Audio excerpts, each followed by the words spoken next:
That meeting, it ended 40 minutes ago. You're still in the parking garage. Your engine is running. The phone is face down on the passenger seat next to you. You haven't moved because your brain is still in there, still replaying what you said, what you didn't say, that pause from your boss and what it meant, what you should have said instead of what you did, whether you handled it right, whether they noticed, whether it changed anything. 40 minutes. You haven't moved. You didn't process that meeting. You autopsied it. You picked it apart organ by organ. You were looking for something you're never going to find, which is evidence that you're okay, that you handled it perfectly, that nobody thought less of you. I know that parking garage. I've spent a significant portion of my adult life in it. Different cars, different buildings, same paralysis, replaying a conversation I couldn't change, trying to extract certainty out of something that was already over. I thought it meant I was thorough. It meant I was afraid. This isn't being thoughtful. This isn't high consciousness. This isn't what smart people do while lesser men move on. This is a man who has handed the keys of his entire nervous system to a thought that has no business driving. Now, I'm not here to help you think better. I'm here to show you why the speed your brain runs at isn't an asset. It's the mechanism of your own destruction.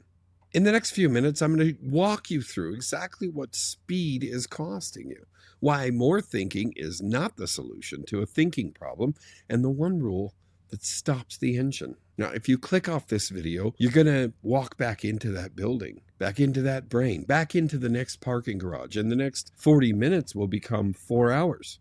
And the next 4 hours will become a year, and that year will become the quiet life of a man who thought himself into a corner one he never got out of.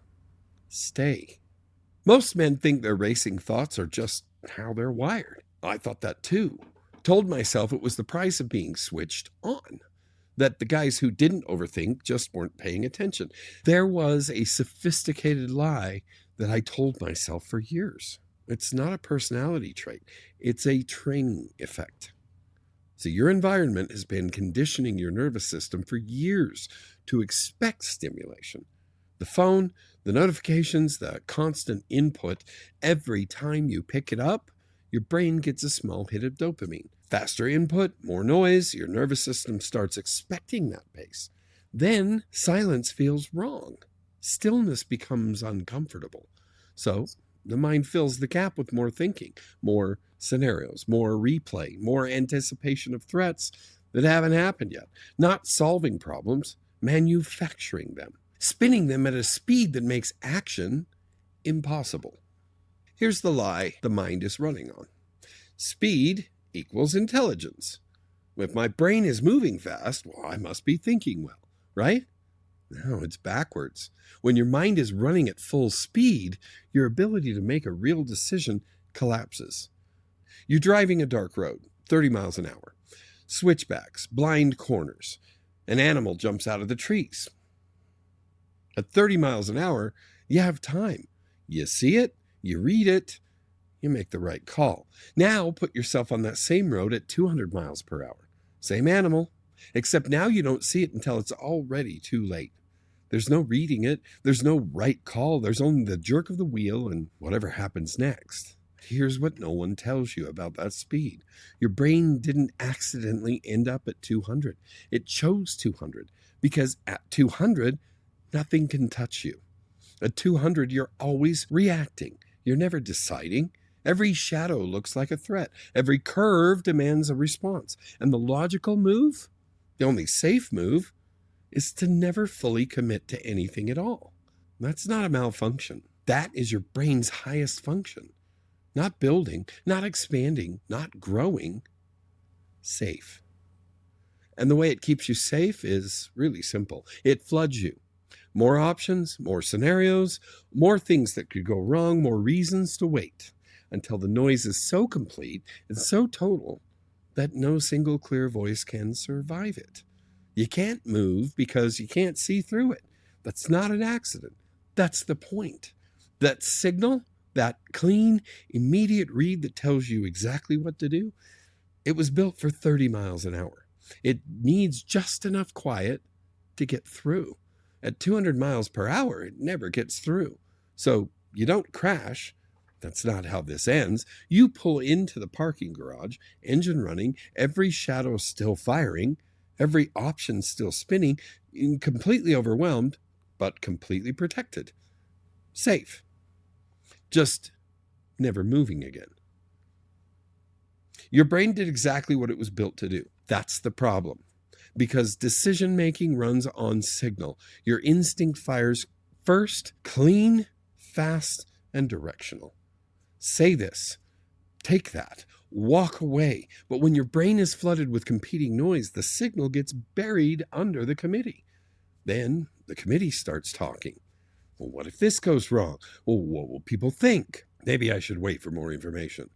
By the time the committee finishes its session, the moment's already gone. The opportunity moved over to the man whose brain wasn't running a full speed commentary track over every potential outcome. I handed that committee authority over my life for years. Different decision, same outcome. A signal I knew was real got drowned in enough noise and analysis to make inaction feel like wisdom. It wasn't wisdom. It was cowardice with a really good vocabulary. The story you've probably heard, the guy who overthinks the promotion question. The boss asks, instinct says yes, but the brain spins it. Well, what if I'm not ready? What if I fail? What if they expect more than I can give? And by the time he responds, he's already backed himself off the ledge. The guy with half the talent who just said yes without ceremony, he just got a different life. Well, that's not a parable. I've watched that moment happen in real time with other men, with myself. Yeah, there was a room. There was a question. My instinct answered it in about 2 seconds. I spent the next 6 weeks explaining to myself why the answer needed more thought. The explanation was beautifully constructed. It was also a lie. The answer was what it was on day one. I just didn't have the stomach for it. By the time I was ready, the window was smaller. The speed doesn't kill the opportunity. The committee does. The damage isn't time. Every time your mind overruns your instinct, you file a small piece of paper that says that instinct, that voice, isn't reliable. And the next time the signal fires, it's a little quieter. And the next time your instinct fires after that, quieter still. Until eventually you can't hear it clearly at all. And now everything requires analysis because the thing that used to just be known has been overruled into silence. That's not a productivity problem. That's a dismemberment. And it moves quietly. You don't notice you've become a man who can't make a call anymore. You notice it when you're in a room and someone asks for your read on something that should be obvious. And you open your mouth and out comes, well, there are a lot of ways to look at it. And nobody blinks because they've already adjusted. They've stopped bringing you the sharp questions. They bring you the process ones, the admin ones. You haven't lost your status, you've lost weight in the conversation.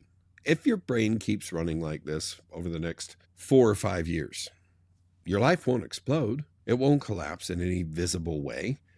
It will slow to a stop, quietly, politely. Well, you're in the middle of a very thorough cost-benefit analysis. Other men will move. Not smarter men, not more informed men, men who learned to act before the committee finished its vote. They'll have results. They'll have feedback, corrections, momentum, while you have a comprehensive understanding of why you haven't moved yet. That is not a future. That is a very articulate coffin. And here's the mechanism. Not a framework, one rule. Trust the first signal. The second signal is the committee. The committee does not have your interests at heart. Your instinct fires fast. It's not polished. It doesn't come with footnotes, but it has something the committee will never have.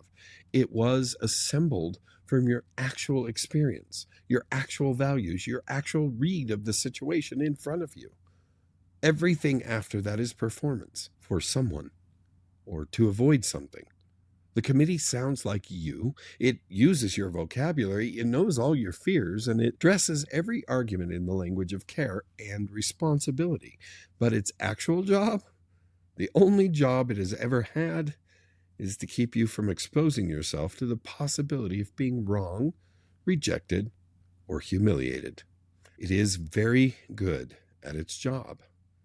Your job is to move before it finishes the argument. Now, not recklessly, but decisively. There's a difference. Reckless is ignoring the signal. Decisive is trusting it before the noise buries it. If this is landing, if you're sitting there recognizing that parking garage, the racing mind isn't the root of this. It's a symptom. Underneath it is an identity structure that was built to protect you from judgment, from failure, from being seen as someone who got it wrong. That's the layer the committee is guarding. I built something that goes after that layer directly. It's not a framework, not morning routines, not a sequence that pulls apart what you actually believe about yourself versus what got installed by everyone who needed you to stay manageable. The link's in the description. Free. It's called the Identity Excavation Kit. If you want to do this work directly with me, I work with a small number of men one-on-one. That link's in the description too. Go use these or don't. Either way, keep watching. So yeah, your brain runs fast. That's not the weapon you think it is. A fast mind in the service of a man who trusts his instinct, that's formidable. A fast mind deployed against its own signal, that's a man thinking himself into a very comfortable, very quiet corner. And here's the part that keeps men in their parking garage for decades. Even after you see this, even after you recognize the committee for what it is, you'll still listen to it. Because by now, it doesn't just sound like thinking. It sounds like you. That's where this goes next.